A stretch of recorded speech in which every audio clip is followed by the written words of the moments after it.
السلام عليكم ورحمة الله تعالى وبركاته. الحمد لله وقفا والصلاة والسلام على عباده الذين اصطفى. أما بعد. දයාබර පින්වතුනි, ඊමන් ඩිජිටල් තාක්ෂණය ඔස්සේ ඔබලාව හමුවීමට ලැබීම භාග්‍යයක් යනුවෙන් මා සිතන්නේය. සහෝදර පින්වතුනි, මේ මුහර්රම් මාසය තුලින් අපහට අල්ලාහ් ජල්ල ශානහු තාලා අවුරුද්දක් ඉවරවන ඒ දුල්හජ් මාසයේත් වටිනා උපවාසයක් අපට ලබා දෙනවා ඒ අරෆා දිනේ. ඒ වගේම මුහර්රම් මාසය ගත්තොත් ඒ තුලිනුත් අප පාතබන්නේ අවුරුද්දට උපවාසශීලයේ තුලින්. උපවාසය කියලා කියන්නේ අල්ලාහ් ජල්ල ශානහු තාලාගේ කරුණාව ආදරය අපහට ලබා දෙන උතුම් දෙයක්. උතුම් සත්ක්‍රියාවක්. මේ මුහර්රම් මාසය අල්ලාහ්ගේ මාසය යනුවෙන් අල්ලාහ් ජල්ල ශානහු තාලා සඳහන් කරනවා. ඒ සඳහන් කරන මේ මාසය තුල ඉතා වටිනා උතුම් උපවාසයක් අපහට ලබා දී තිබෙනවා. මේ උපවාසය තුලින් අල්ලාහ් ජල්ල ශානහු තාලා අපට පාපොච්චාරණය, අල්ලාහ් ජල්ල ශානහු තාලාගේ කරුණාව, දයාව ලබා ගැනීමට අවස්ථාව උදා කර දෙනවා. ඒ හින්දා කොයි මොහොතෙත් මේ පොළොව මත ජීවත් වීමට අපහට අවස්ථාව අල්ලාහ් ජල්ල ශානහු තාලා ලබා දී තිබෙනවා නම් ඒ අල් කුර්ආනයේ මෙලෙස සඳහන් කරනවා අල්ලදීන ඛලකල් මෞත වල් හයාත ලියබ්ලුවකුම් අයියුකුම් අහ්සනු අමලා. මරණය ඒ වගේම හයාතය මේ දෙක අතර ජීවත් වීමට කාලයක් ලබා දී තිබෙනවා නම් මේ කාලය තුල ඔබලාගෙන් කවුද යහපත් සත්ක්‍රියාවන් පින් දහම්වලට බරවි කටයුතු කරන්නේ යන දේ අල්ලාහ් ජල්ල ශානහු තාලා බලනවා, පරීක්ෂා කරනවා කියන එක තමයි මෙතන සඳහන් කරන්නේ.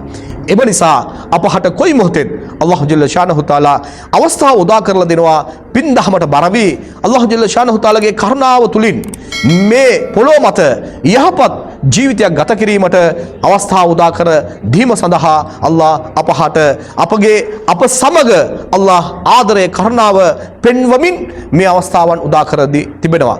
ඒ හින්දා මේ මුහර්රම් මාසය අල්ලාහ්ගේ මාසය යනුවෙන් ආමන්ත්‍රණය කරන අල්ලාහ් අවුරුද්දට මාස 12ක් අපහට ලබා දී අල්ලාහ්ගේ මාසය යනුවෙන් ආමන්ත්‍රණය කරන ගෞරවය ලබා දෙන මේ මාසය තුල අල්ලාහ්ගේ කැමැත්තට අනුව කටයුතු කිරීමට අපහට අවස්ථාව උදා දෙත්වා කියලා කොයි මොහොතෙත් ප්‍රාර්ථනා කරන අයක් හැටියට අපි කටයුතු කළ යුතුයි කියන දේ මා මේ අවස්ථාවේ මතක් කරනවා.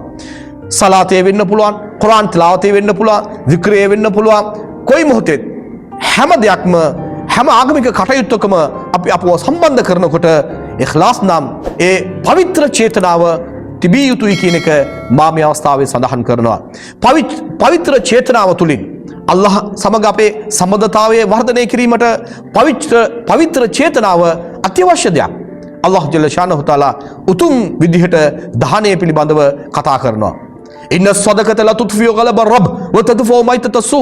මේ දානය, දන් දීම, දාන පරිත්‍යාග කිරීම එය අපහට යහපත් මරණයකට මුහුණ දීමේ අවස්ථාවක්ද අල්ලාහ් ජල්ල ශානහු තාලාගේ කෝපයෙන් අපව ආරක්ෂා කරගෙන අල්ලාහ් ජල්ල ශානහු තාලාගේ ආදරය ලබා ගැනීමට ඒ අවස්ථාවක් වනවායි කියන එක හදීසුල් කුද්සිය තුලින් අපහට අල්ලාහ් ජල්ල ශානහු තාලා පණිවිඩයක් හැටියට ලබා දී තිබෙනවා. එබ නිසා කොයි දේ කළත් දාන පරිත්‍යාග කරනකොට දකුණු අතින් දෙන ඒ දාන පරිත්‍යාගය, ඒ පින් දහම වම් අතටවත් නොදෙන ආකාරයට අපි රහසිගතව කරන ඒ දානය තුලින් තමා ඒ අල්ලාහ් ජල්ල ශානහු තාලාගේ ආදරය, පූර්ණ ආදරය අපට ලබා ගන්න පුළුවන් කියන එක අප හදවත් තුල තබාගෙන කටයුතු කළ යුතුයි. ඒ විදිහට අල්ලාහ් ජල්ල ශානහු තාලාගේ ආදරය කෙනෙක් ලබා ගත්තයි කියලා කියන්නේ ඔහු මේ පොළොව මත සාර්ථක ජීවිතයක් ගත කරන්න පුළුවන් අවස්ථාවක් ඔහු තුල උදා කර ගන්නවා. මේ සියලු පින් දහමට කලින් ඒ ඉඛලාස් පිළිබඳ අවබෝධය, ඒ ඉඛලාස් පිළිබඳ දැනුම, නැත්නම් ආගම දහම පිළිබඳව දැනුම කියන එක කවුරුත් ලබා ගැනීමට කටයුතු කළ යුතුයි.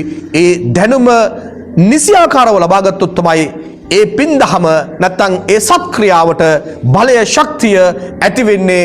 ඒ තුලින් තමයි අල්ලාහ් ජල්ල ශානහු තාලාගේ ඒ පිහිට අපට ලැබෙන්නේ කියන එක මා මේ අවස්ථාවේ මතක් කරනවා. සහෝදර පින්වතුනි, ඔහු වෙනුවෙන් ඔහුට මම මේ දේ කළා කියලා මේ විදිහට කෙනෙක් කටයුතු කරනවා නම්, මේ විදිහට කෙනෙක් හැසිරෙනවා නම් අල්ලාහ් ජල්ල ශානහු තාලා ඒ පිනට දහමට නැත්නම් ඒ පින් දහමට නැත්නම් ඒ කුසලට නැත්නම් ඒ දාන පරිත්‍යාගයට කිසිම බලයක් නොමැති තත්වයක් උදා කරනවා.